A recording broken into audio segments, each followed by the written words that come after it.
Aujourd'hui, Mikado se décompose en trois grosses parties. Donc, il y a la partie think tank, qui est l'aspect laboratoire d'idées. Donc, c'est par exemple, comme aujourd'hui, des événements. C'est également aussi des observatoires pour, on va dire, capitaliser des connaissances et diffuser ensuite derrière des articles, des veilles technologiques. Il y a l'aspect académie, donc là, c'est un gros travail sur l'aspect de formation et de certification d'ingénieurs en simulation numérique. Et la partie Inumlab, donc là, qui est vraiment associée, on va dire, de manière plus directe sur l'aspect du centre R&D. Donc c'est vraiment accompagner les entreprises sur des problématiques en ingénierie numérique et également des projets de recherche et développement.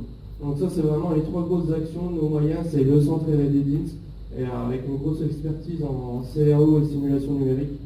Des ateliers de travail, donc Mikado, il faut voir ça comme un espace ouvert où il y a des adhérents et des abonnés qui peuvent participer, voire diriger des ateliers de travail. Donc c'est vraiment se regrouper, parler de thèmes qui sont vraiment très importants et choisis par rapport à ses adhérents et ses abonnés. Donc toujours sur l'aspect ingénierie numérique, j'en cite trois par exemple, simulation, éco-conception et fabrication additive. Et forcément aussi l'abonnement donne le droit à un espace documentaire.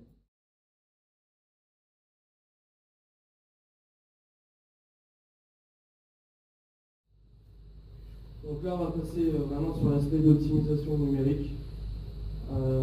Donc avant de parler, de montrer quelques cas, je vais en montrer quelques-uns. Donc là, c'est un récapitulatif des trois grosses optimisations qui existent et que nous utilisons. Donc les trois grandes catégories. Optimisation paramétrique. On va venir optimiser des choses bien précises avec des paramètres connus.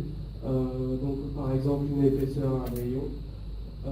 L'optimisation géométrique, où là on va vraiment venir modifier les frontières d'une pièce. Donc j'ai mis deux exemples. Ici, ce que vous voyez, c'est vraiment un levier, on va dire basique, avec une certaine sollicitation. On est venu sélectionner la partie en rouge que vous voyez.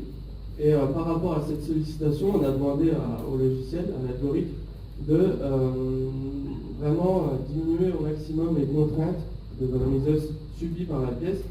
Et grâce à vraiment l'aspect d'optimisation, on voit que la frontière du levier va venir se modifier pour vraiment changer de courbure et atténuer l'aspect de contrainte.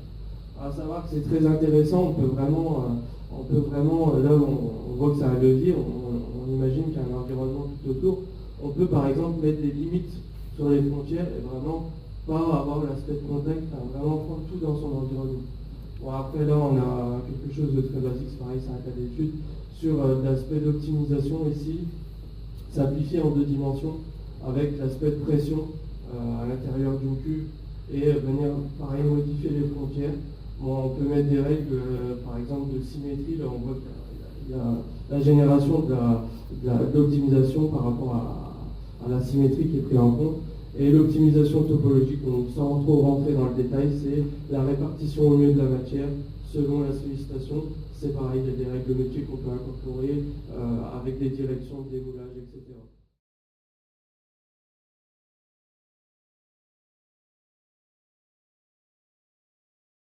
Notre mission principale, c'est de promouvoir l'innovation et le développement de nos entreprises, de nos ressortissants, les fondeurs, mais pas que. On s'adresse aussi à vos bureaux d'études.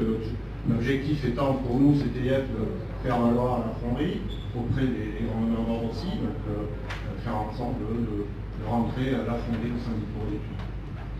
Donc c'est pour ça, et je vous montrerai aussi des développements qu'on a pu faire sur ce sujet.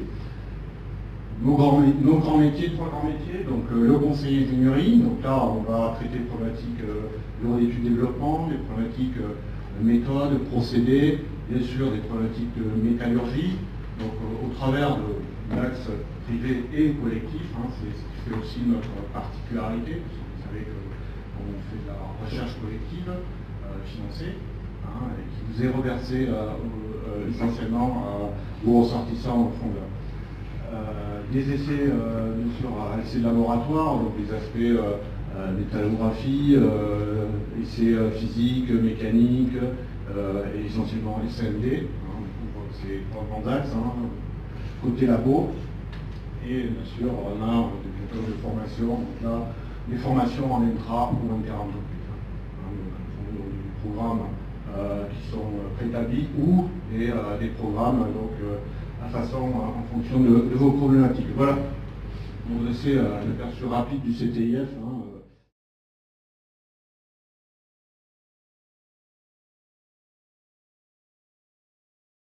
Pour recentrer un petit peu sur notre activité bureau d'études développement, donc là, la mission principale du bureau d'études CTIF, c'est d'accompagner les fondeurs et leurs clients visés dans le développement et l'industrialisation de pièces de fonderie, pièces métalliques, par la mise en œuvre de la filière numérique. C'est ce qu'on va voir.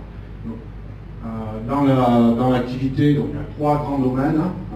La conception de pièces de fonderie. Donc là, on intervient auprès des bureaux d'études, voire en support avec des fondeurs pour développer des pièces de fonderie.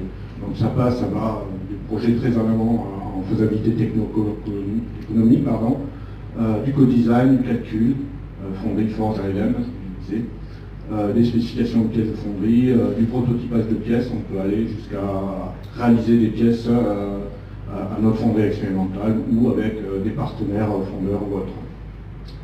Un volet méthode simulation important, donc là on réalise des études de moulage, conception de l'outillage, on rentre plus dans le métier de la fonderie, la simulation bien sûr des procédés de fonderie, on verra quel est le périmètre à ce niveau-là. Un troisième point qui est la défectologie, un produit qu'on a initié il y a une dizaine d'années maintenant, donc qui vise à étudier l'impact de défauts ou en tous les cas de discontinuité de matière au sein des alliages et des pièces de fonderie. Essentiellement.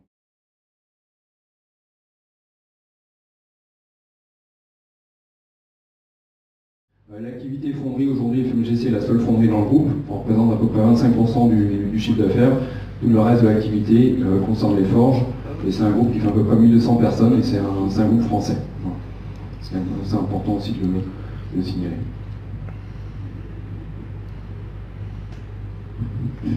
Voilà, donc quelques points, quelques grandes lignes sur FMGC. Donc on est situé donc, à Châteaubriand.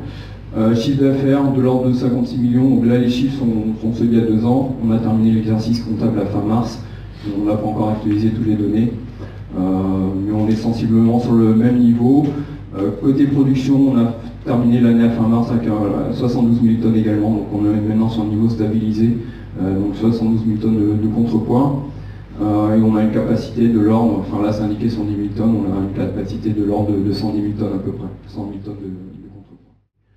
Donc on recycle la matière, donc on reçoit de la plupart, des ferrailleurs, que ce soit locaux, régionaux et nationaux dans certains cas, des chutes d'acier, donc des restes d'acier, donc qui reviennent des déchetteries, des restes de voitures, des restes de bâtis, etc.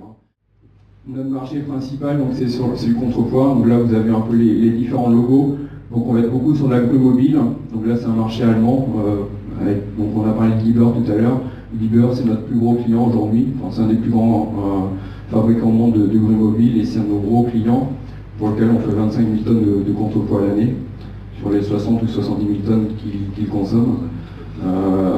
Donc la grue mobile, la grue sur chenille, chariot élévateur, donc le pictogramme en haut à droite, donc pour des clients comme Toyota, Manitou, Hyundai, le groupe Kion. On fabrique également des pièces pour les chargeuses, quelques masses de tracteurs, également quelques quilles de bateaux. Donc ça c'est un peu le développement sur les énergies marines renouvelables pour montrer qu'il peut y avoir différentes solutions, avec à chaque fois une solution de lestage. Donc vous allez retrouver des éoliennes flottantes, des hydroliennes, donc le pictogramme du milieu en haut. Donc la protection de câble c'est plus la partie du bas.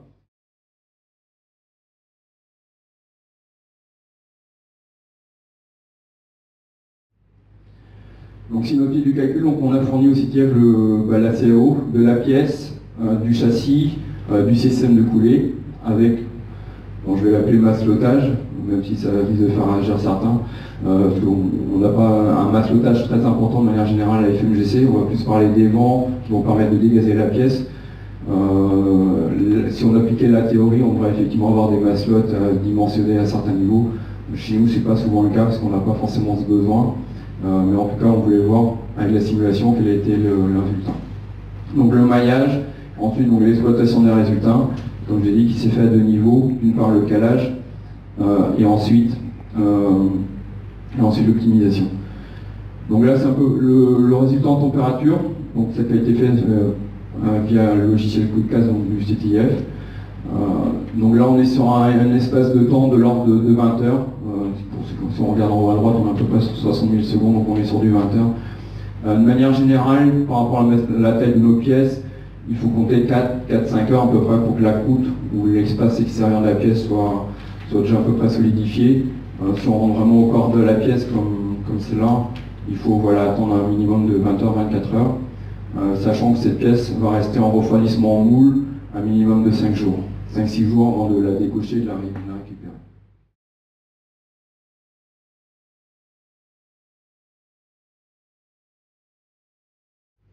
Donc la boucle méthode, on va tout d'abord la partie CAO, donc ça va être la conception de la pièce. Donc on peut partir soit d'une pièce usinée du client pour réaliser le brut.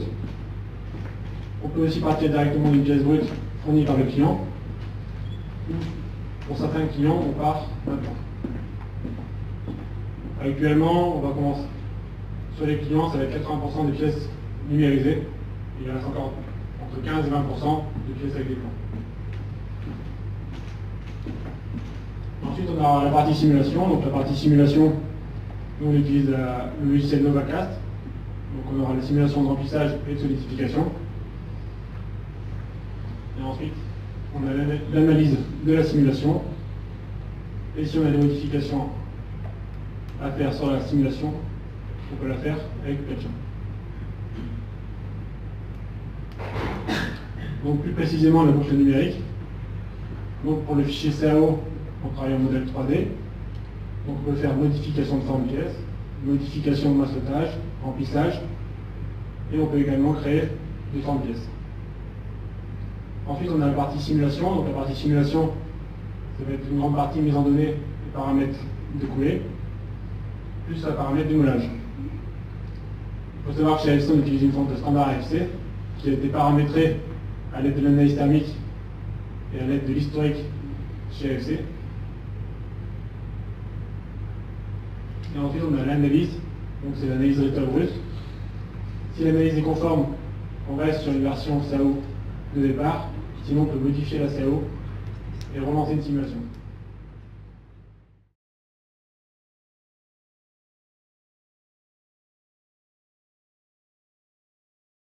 Donc là, on aura la simulation de remplissage de la pièce.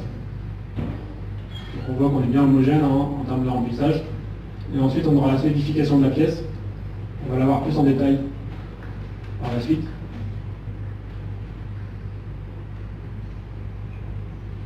Donc là, c'est des études qu'on réalise à 100% lors du lancement des nouvelles références.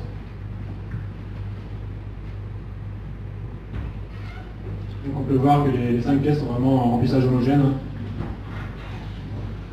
Donc la pièce du bas par rapport à la pièce du dessus, on est à le même niveau.